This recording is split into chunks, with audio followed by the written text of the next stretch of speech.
On July 3, 1776, British troops landed on Staten Island. Over a period of 6 weeks, British troop strength was increased so that it numbered over 32,000 by the end of August. Meanwhile, General George Washington was preparing his men as well as he could under the circumstances.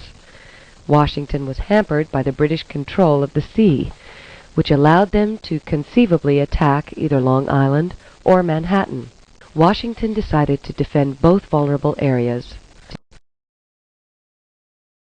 On August 22nd, General Howe, the British commander, began transporting troops across the bay from Staten Island to Long Island.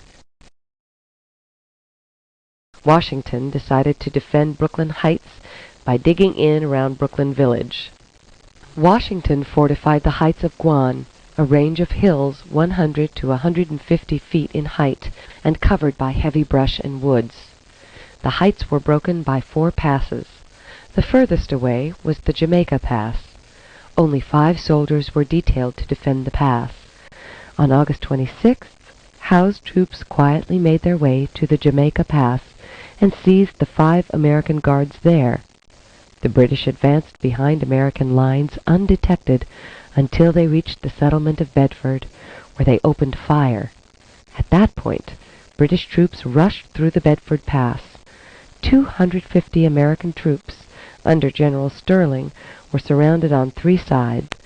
They fought bravely, but were soon overwhelmed. American troops were forced back into Brooklyn Heights.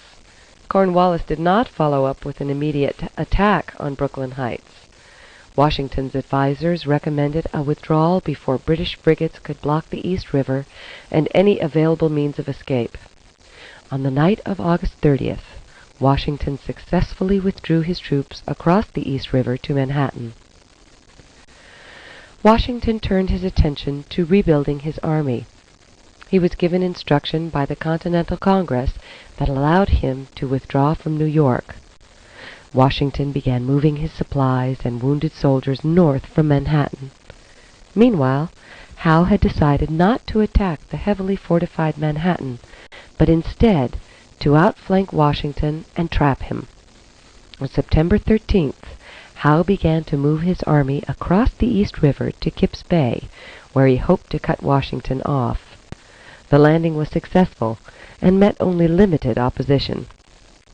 Washington's army, however, was able to successfully move north to Harlem Heights. The next day, a brief skirmish took place at Harlem Heights that became known as the Battle of Harlem. In this brief battle, several hundred British light infantry were badly mauled by Colonel Thomas Knowlton's Connecticut Regiment. The Americans and the British began digging in. On October 12th, Howe once again moved his army to the north to outflank Washington, this time at Throg's Neck. He landed there successfully, but his forces were bottled up on the neck, which, depending on the tides, was sometimes an island.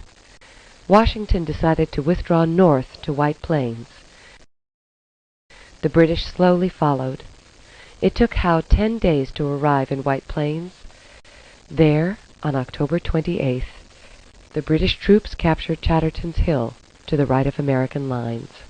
Washington soon withdrew to Newcastle, and Howe did not follow.